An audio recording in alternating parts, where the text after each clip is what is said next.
Okay, let's unpack this. We are doing a deep dive into the first major foreign policy address from Pope Leo XIV. Right, who of course is Robert Prevost, the first American-born pontiff from Chicago. And this was delivered on January 9th, 2026, to the entire diplomatic corps at the Holy See. I mean, this was a massive statement. What's fascinating here is the sheer strategic weight of this address. It wasn't just, diplomatic tradition. No. This was Leo's definitive declaration of independence. It happened just 3 days after he closed the Jubilee Year Holy Door. So this is really the true beginning of his autonomous pontificate. Exactly. And addressing diplomats from 184 nations, this speech is always the Vatican's annual global assessment. But Yeah. this year he laid down a comprehensive moral framework. And a direct one. It Yeah. feels like a direct, three-pronged challenge to what he calls force-based diplomacy. And to unilateral power projection in general. So the mission for this deep dive is to really understand that alternative global order he's trying to articulate. He's pushing for a system informed by universal values and institutional norms. His critiques were sharp. I mean, he focused on the revival of militarism, the violation of migrants' human dignity, and the erosion of democracy through manipulated language. And it's all connected. It's a linked argument about defending sovereignty, whether that's the sovereignty of a nation or, the sovereignty of an individual's conscience. That linkage is so key. He starts big at the largest scale, the state, and then he works his way all the way down to the individual. Let's start there then. With the return of force, his critique of this global revival of militarism. His words were incredibly pointed. I mean, Leo really didn't couch his language at all. Not at all. He warned that, and I'm quoting here, war is back in vogue and a zeal for war is spreading. He directly argued that the diplomacy prohibiting nations from using force to violate borders. Which is the very foundation of the post-World War II order. Right. He says that has been completely undermined. That is a fundamental challenge to the current state of things. And you can't ignore the immediate context for this. The elephant in the room was the recent U.S. military operation that captured Venezuelan President Nicolas Maduro in early January. Exactly. So the question for a lot of people listening, especially those focused on, immediate geopolitical stability, is how the Vatican can even address this without just taking a side. Right. How does the Pope ask the U.S. to choose dialogue when security and humanitarian concerns feel so immediate? Is he just asking for moral posturing over practical policy? And that's the core tension. And I think Leo walked a very fine line. He urged dialogue. He urged economic pressure over immediate military action. He even referenced the escalating tensions in the Caribbean Sea and along the American Pacific coast, which is a clear nod to the U.S. operation. But the most crucial line was his direct challenge to the whole idea of unilateral intervention. He explicitly called for guaranteeing the sovereignty of the country. So he's not condemning the outcome of the Maduro operation necessarily. Not the outcome, but the method. The unilateral application of military force over any kind of international consensus. Precisely. This is classic multilateralism. Leo is asserting that international institutions, like the United Nations, are essential for maintaining peace through collective action. Not just powerful nations projecting force on their own. Exactly. His entire emphasis is on legality and norms. His argument is that if one great power can violate borders for its own political goals, that just greenlights everyone else to do the same. And international law just erodes completely. It's gone. And this created friction in Rome, almost immediately. Our sources highlight a really unprecedented moment. Yeah, this was something else. The U.S. Ambassador Brian Birch issued a statement right after the address, but he conspicuously omitted any mention of the Pope's warning about sovereignty. Or the call for alternative solutions. Just left it out. Just gone. And this is a huge indicator of the current ideological rift, especially if you know the history. The U.S. and Vatican set up formal relations 42 years ago. And in all that time, the tradition has been for the U.S. ambassador to essentially reflect and affirm the Pope's global review. So to selectively frame the message like that, to just ignore the critique of U.S. policy, that's a major public signal of disagreement. It is. It shows the U.S. administration is willing to risk a diplomatic spat rather than even acknowledge the Pope's moral challenge to their actions. And if we zoom out a bit, this really sets the Vatican up as a key player in this larger geopolitical debate. Hmm. Leo's insistence on international law and sovereignty, that resonates very strongly with European allies and, Canadian G7 partners. It absolutely offers them moral cover. Yeah. When those transatlantic partners want to constrain U.S. foreign policy, whether it's on trade or climate or military action, they can now point to the leader of 1.4 billion Catholics and say, see, the moral authority rests on the side of collective action. Not on pure power projection. Exactly. This is the Vatican deploying its soft power to help solidify a values-based transatlantic coalition. That structural framework, defending sovereignty against military force, it brings us almost seamlessly to the second major moral challenge. Which is deeply personal for an American pope. Immigration. And the coherence of what he calls a comprehensive pro-life politics. If he challenges the sovereignty of a nation like Venezuela, how does that same framework apply to the sovereignty of the individual, specifically the migrant? It's a very intentional pivot. You have to remember, Leo spent decades of his life in Peru. He rose through the Augustinian order there. You're right. He has deep firsthand experience with poverty, with migration, with the complexities of human displacement. So when he talks about the dignity of migrants, it's coming from a lived pastoral reality. It's not just some academic decree from on high. And this has been a sustained focus for him. He specifically reiterated his backing of the U.S. Catholic bishop's statement from back in November 2025. Which was already very critical of the administration's immigration policy. And he got very granular. He didn't just speak in generalities, did he? No, he cited specific cases.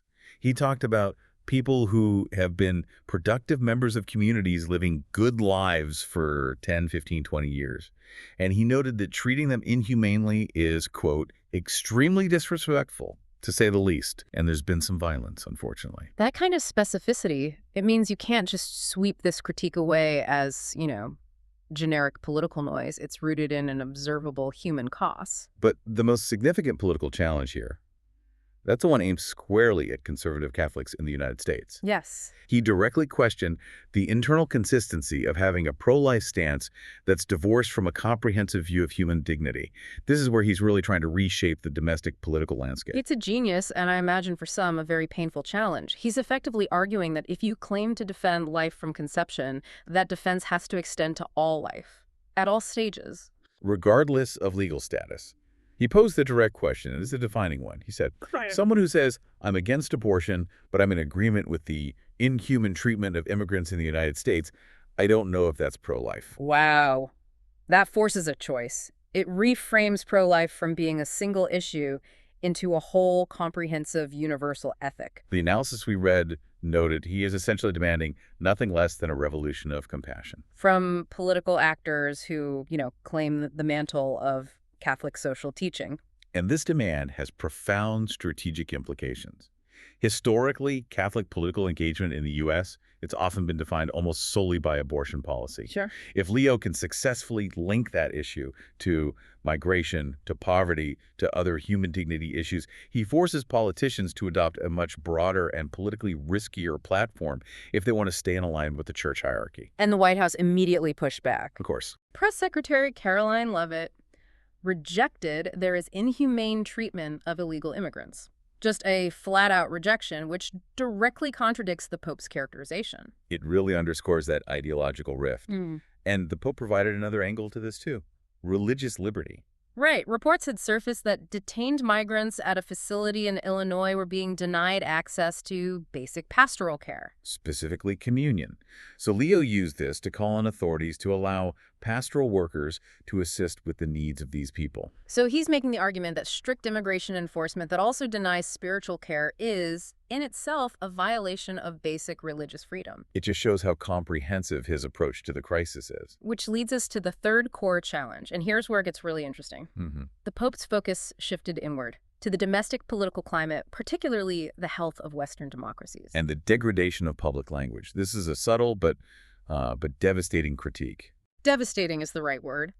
Leo argues that even when there's no war, even if basic human rights aren't being fully denied, the systematic degradation of language, it acts as a kind of political and moral erosion that comes before all the other problems. He noted that the space for genuine freedom of expression is rapidly shrinking.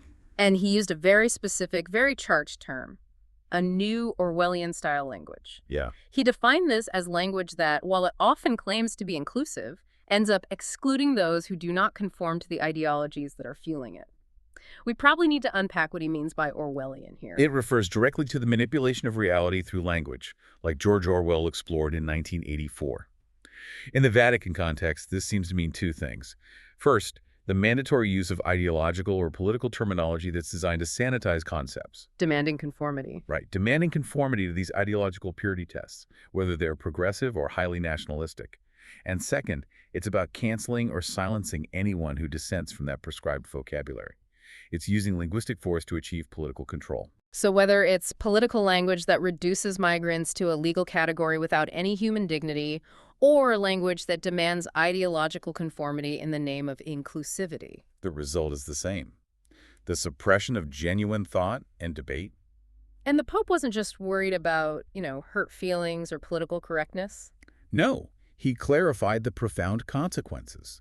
He warned that weakening these moral and linguistic boundaries, quote, spills over into limits on basic human rights and an individual's ability to act according to their moral and religious beliefs.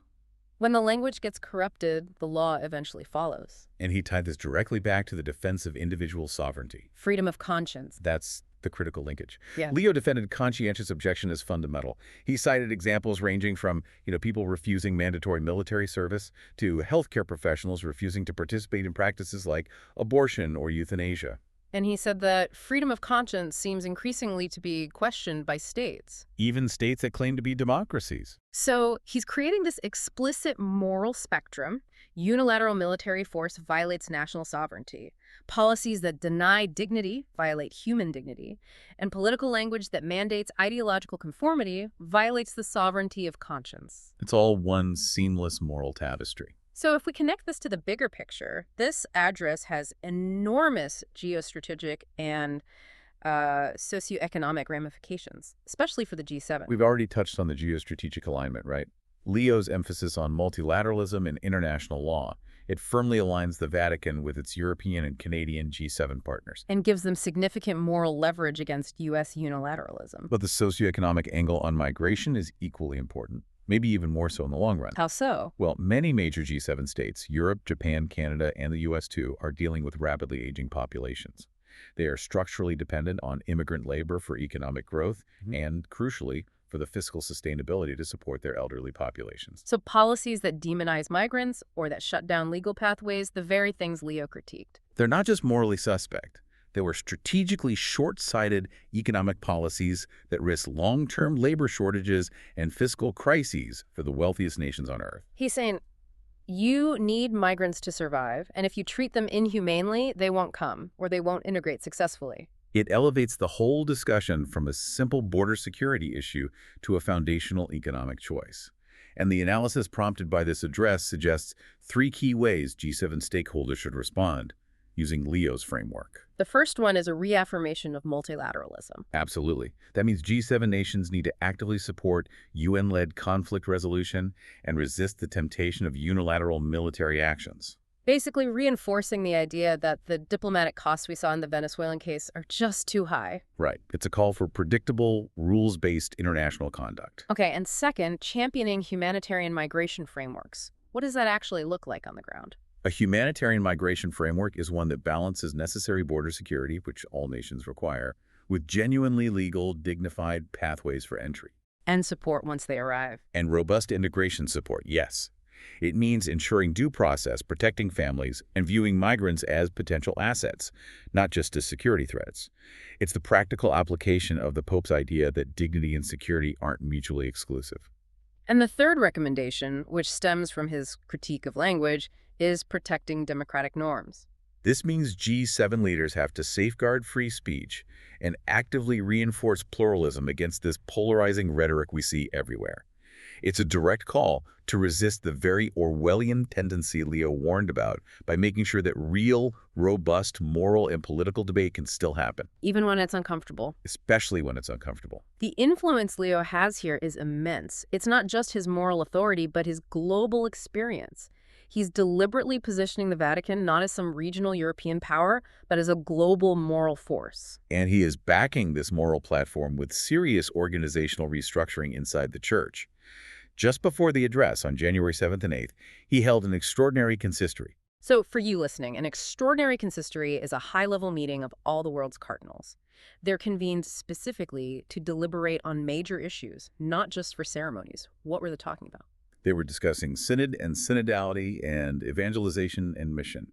And to clarify, synodality is Leo's major internal push toward a more participatory, decentralized style of church governance. One focused on listening and dialogue. Exactly. So by discussing synodality internally, he's mirroring his external demand for multilateralism and inclusive dialogue among nations. The internal structure reflects the external moral agenda. That's a brilliant connection. The rejection of unilateral power projection is happening both inside the church and on the global stage. And on top of that, he announced a new catechesis series on the Second Vatican Council. This is a move to shape the interpretation of the Church's most important modern documents for decades to come. So what does this all mean? We have Pope Leo XIV, the first American pope, delivering a profound alternative vision for global governance, rooted in universal values. And he's using the full weight of his authority, his experience, and even internal church mechanics to confront the world's great powers. He isn't seeking a confrontation, but he is laying out a fundamental moral choice for political leaders everywhere. Given that the Vatican's moral voice can influence 1.4 billion Catholics around the world, Leo's actions raise a central question, and one for you to consider. Can Western democracies, particularly the G7, truly maintain their security and their economic goals, things like strong borders and necessary power projection, without ultimately undermining that fundamental concept of human dignity and the sovereignty of conscience that Pope Leo IV insists must be central to any just and sustainable political order?